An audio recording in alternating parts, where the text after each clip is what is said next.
बिस्मिल्लाहिर्रहमानिर्रहीम।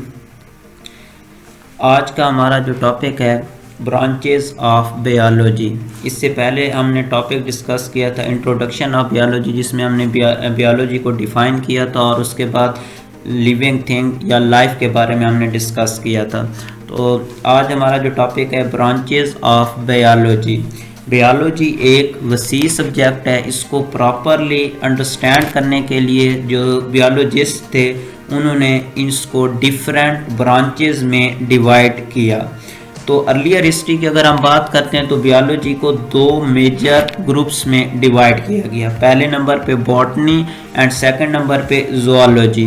बॉटनी में हम प्लांट्स को स्टडी करते हैं, प्लांट्स की स्ट्रक्चर को स्टडी करेंगे, प्लांट के जो डिफरेंट ऑर्गन होते हैं वो डिफरेंट फंक्शन जो परफॉर्म करते हैं उनको अगर हम स्टडी करते हैं तो बायो की जो ब्रांच डील्स करती है उसे हम क्या कहते हैं, बॉटनी कहते हैं। और ज़ूलॉजी जो है ये स्टडी ऑफ एनिमल्स हैं। एनिमल की स्ट्रक्चर आ जाती है, एनिमल की एवोल्यूशन आ जाती है, एनिमल की क्या चीज़ आ जाती है, जेनेटिक्स आ जाती है। इसको अगर हम स्टडी करते हैं तो बायो की जो ब्रांच डील करती है उसे हम क्या कहते हैं, ज़ूलॉजी कहते हैं। Knowledge grow with the time and many new branches formed, some will be discussed. सबसे पहले नंबर पे हमारे पास आ जाती है morphology. Morphology branch of biology है जो स्टडी करती है फॉर्म एंड स्ट्रक्चर। कोई भी ऑर्गेनिज्म है या लिविंग थिंग है उसकी अगर हम फॉर्म और स्ट्रक्चर को स्टडी करते हैं तो जो बायो की ब्रांच इससे डील करती है उसे हम क्या कहते हैं, मॉर्फोलॉजी कहते हैं। अब मॉर्फोलॉजी को फर्दर दो क्लासेस में डिवाइड किया गया है। पहले नंबर पे एनाटॉमी आ जाता है, दूसरे नंबर पे एक्सटर्नल मॉर्फोलॉजी आ जाता है। एनाटॉमी में हम क्या करते हैं, internal structure of living thing. कोई भी लिविंग थिंग है उसके अगर हम इंटरनल स्ट्रक्चर को स्टडी करते हैं तो बायो की जो ब्रांच डील करती है इसे हम क्या कहते हैं, एनाटॉमी कहते हैं। अब इंटरनल स्ट्रक्चर में हमारे पास एग्जांपल है हार्ट की, हम दे सकते हैं। इसके साथ इसमें हम एग्जांपल दे सकते हैं, अगर ह्यूमन की बात करते हैं तो इसमें हम एग्जांपल लंग्स की दे सकते हैं, स्टोमक की दे सकते हैं। इसकी स्ट्रक्चर को अगर हम स्टडी करते हैं तो क्या कहलाता है, एनाटॉमी। दूसरे नंबर पे हमारे पास मॉर्फोलॉजी की जो टाइप है वो है एक्सटर्नल मॉर्फोलॉजी। एक्सटर्नल मॉर्फोलॉजी जो है इसमें हम क्या करते हैं, external structure of an organism. कोई भी एक ऑर्गेनिज्म है उसके अगर हम एक्सटर्नल स्ट्रक्चर को स्टडी करते हैं जिसे हम क्या कहते हैं, एक्सटर्नल मॉर्फोलॉजी कहते हैं। उसके बाद सेकंड नंबर पे हमारे पास आ जाती है बायो की branch histology. Histology is the study of tissues. अगर हम टिश्यू का मुताला करते हैं तो बायो की जो ब्रांच इसे डील करती है वो क्या कहलाती है, हिस्टोलॉजी। क्वेश्चन ये है कि व्हाट इज टिश्यू, टिश्यू क्या चीज़ है। टिश्यू को अगर हम डिफाइन करते हैं तो हम कहते हैं group of similar cells perform a specific function. एक जैसे सेल का मजमुआ जो क्या करती हैं, आपस में कंबाइन होते हैं और एक फंक्शन परफॉर्म करते हैं, इसे हम क्या कहते हैं, टिश्यू कहते हैं। अब इसकी एग्जांपल एनिमल के अंदर उसने दी है मसल टिश्यू की।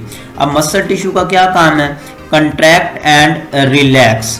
दूसरे नंबर पे हमारे पास एग्जांपल आ जाती है जाइलम टिश्यू जो कि प्लांट्स के अंदर है। जाइलम टिश्यू मौजूद होते हैं और जाइलम टिश्यू का प्लांट के अंदर काम क्या होता है, conduct water and minerals. Mean के सॉइल से वाटर और मिनरल्स को पत्तियों तक पहुंचाने का काम जो टिश्यू काम करते हैं प्लांट के अंदर वो कौन से हैं, जाइलम टिश्यू हैं। नेक्स्ट ब्रांच हमारे पास आ जाती है सेल बायोलॉजी।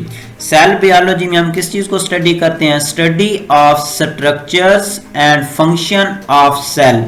सेल जो कि बेसिक यूनिट ऑफ लाइफ है उसकी अगर हम क्या करते हैं, स्ट्रक्चर को स्टडी करते हैं या फिर उसके हम क्या करते हैं, फंक्शन को स्टडी करते हैं। तो बायो की जो ब्रांच इसे डील करती है उसे हम क्या कहते हैं, सेल बायोलॉजी कहते हैं। अब सेल के अंदर मौजूद होता है माइटोकॉन्ड्रिया।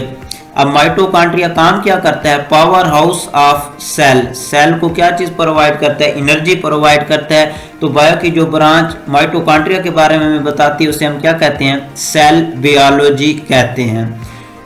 नेक्स्ट हमारे पास है इकोलॉजी।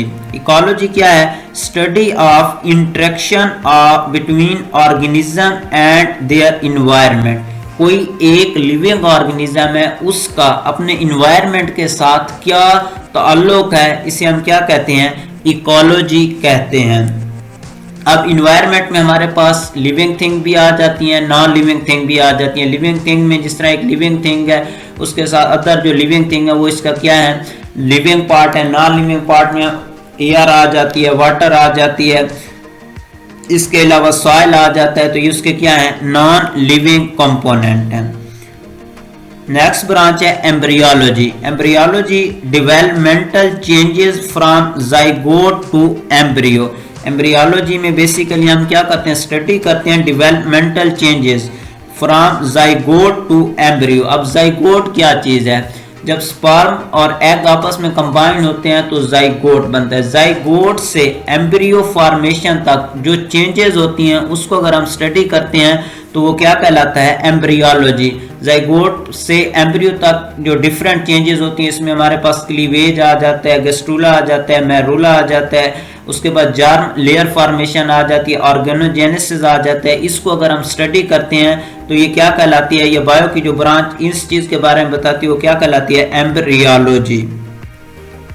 नेक्स्ट हमारे पास है taxonomy. Taxonomy is the branch of biology that deals with study of naming of and classification of living thing. किसी भी लिविंग थिंग को नेम देना और उसको क्लासिफाई करना, जो बायो की ब्रांच इस चीज के बारे में बताती है वो क्या कहलाती है, टेक्सोनोमी कहलाती है। नेक्स्ट हमारे पास है microbiology. Microbiology is the branch of biology that deals with study of micro organism. अब माइक्रो ऑर्गेनिज्म कौन से ऑर्गेनिज्म होते हैं, ऐसे ऑर्गेनिज्म होते हैं जिनको हम आम आंख से नहीं देख सकते, बल्कि उनको देखने के लिए हम क्या करते हैं, माइक्रोस्कोप का यूज करते हैं। ऐसे ऑर्गेनिज्म की स्ट्रक्चर, ऐसे ऑर्गेनिज्म के फंक्शन, ऐसे ऑर्गेनिज्म के अंदर जो डिफरेंट किस्म के केमिकल रिएक्शन अकर होते हैं उनको स्टडी करने के लिए बायो की जो ब्रांच यूज होती है उसे हम क्या कहते हैं, माइक्रोबियोलॉजी कहते हैं। और माइक्रो ऑर्गेनिज्म में हमारे पास बैक्टीरिया आ जाता है, अमीबा आ जाता है, इसके अलावा क्या चीज आ जाता है, यूग्लिना आ जाता है। नेक्स्ट ब्रांच है हमारे पास biogeography. Biogeography is the study of distribution of living thing in different geographical region. दुनिया के जो डिफरेंट पार्ट हैं वहाँ पे डिफरेंट किस्म के ऑर्गेनिज्म मौजूद होते हैं, डिफरेंट किस्म के प्लांट, डिफरेंट किस्म के क्या होते हैं, एनिमल मौजूद होते हैं। इनको अगर हम स्टडी करते हैं तो ये बायो की ब्रांच क्या कहलाती है, बायोजियोग्राफी कहलाती है। अब इसको फर्दर दो टाइप्स में डिवाइड किया गया है, फाइटोजियोग्राफी है, उसके अलावा दूसरे नंबर पे ज़ूओजियोग्राफी है। फाइटोजियोग्राफी में हम क्या करते हैं, डिस्ट्रीब्यूशन ऑफ प्लांट, दुनिया के जो डिफरेंट पार्ट होते हैं वहाँ पे डिफरेंट किस्म के प्लांट हैं, उनको अगर हम स्टडी करते हैं तो बायो की जो ब्रांच डील करती है उसे हम क्या कहते हैं, फाइटोजियोग्राफी। और ज़ूओजियोग्राफी में हम क्या करते हैं, डिफरेंट किस्म के एनिमल जो डिफरेंट रीजन ऑफ अर्थ में मौजूद होते हैं उनको अगर हम स्टडी करते हैं तो बायो की जो ब्रांच डील करती है उसे हम क्या कहते हैं, ज़ूओजियोग्राफी कहते हैं। नेक्स्ट हमारे पास है fresh water biology. Fresh water biology में हम स्टडी करते हैं उन ऑर्गेनिज्म को जो फ्रेश वाटर में प्रेजेंट होते हैं। अब फ्रेश वाटर मींस रिवर्स का वाटर हो सकता है, स्ट्रीम का हो सकता है। मीन के स्ट्रीम और रिवर के अंदर जो डिफरेंट किस्म के ऑर्गेनिज्म मौजूद हैं उनको अगर हम स्टडी करते हैं तो बायो की जो ब्रांच डील करती है उसे हम क्या कहते हैं, फ्रेश वाटर बायोलॉजी कहते हैं। अब इसमें एग्जांपल हमारे पास डिफरेंट किस्म के प्लांट हैं, डिफरेंट किस्म के एनिमल हैं, डिफरेंट किस्म के माइक्रो ऑर्गेनिज्म है जो मौजूद होते हैं पानी के अंदर, मीन के फ्रेश वाटर के अंदर।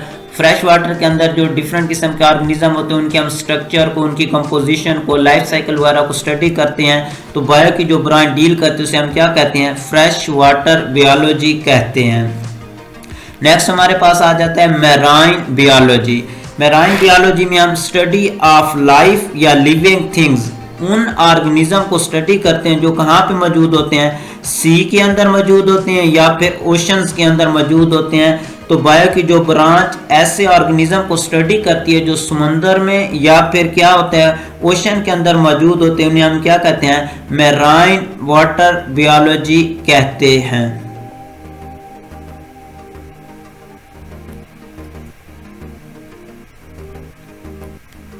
नेक्स्ट हमारे पास है molecular biology. Molecular biology is the study of organism, study of cell या फिर study of organelle at molecular level.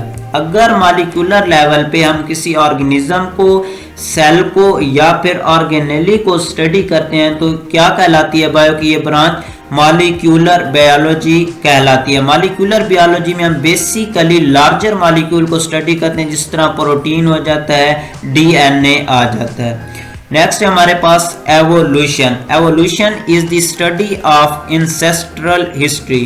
कोई भी एक लिविंग ऑर्गेनिज्म है, उसकी अगर हम क्या करते हैं, इंसेस्ट्रल हिस्ट्री, बैकग्राउंड को अगर हम स्टडी करते हैं तो इसे हम क्या कहते हैं? एवोल्यूशन कहते हैं। जिस तरह मौजूदा दौर का इंसान है और अर्लियर हिस्ट्री का इंसान है, इन दोनों को अगर हम क्या कहते हैं, कंपेयर करके स्टडी करते हैं तो बायो की जो ब्रांच डील करती है उसे हम क्या कहते हैं? एवोल्यूशन कहते हैं। नेक्स्ट हमारे पास आ जाता है पैलेंटोलॉजी। पैलेंटोलॉजी में बेसिकली स्टडी ऑफ फॉसल्स। अगर हम फॉसल्स का मुतालिया करते हैं तो बायो की जो ब्रांच डील करती है उसे हम क्या कहते हैं? पैलेंटोलॉजी कहते हैं। अब व्हाट इज फॉसल? फॉसल क्या है? Fossil basically dead remains of organism है which are present in past. ऐसे ऑर्गेनिज्म के बकाया जात हैं जो क्या थे? पहले वक्तों में मौजूद थे लेकिन अब वो मौजूद नहीं हैं। अब उनके क्या है? डेड रिमेन्स मौजूद होते हैं। इस तरह के ऑर्गेनिज्म को हम क्या कहते हैं? फॉसल्स कहते हैं। अब पैलेंटोलॉजी को फर्दर दो क्लासेस में डिवाइड किया गया। एक है पैलियोबॉटनी और दूसरे नंबर पे हमारे पास आ जाता है पैलियोजोलॉजी आ जाता है। पैलियोबॉटनी,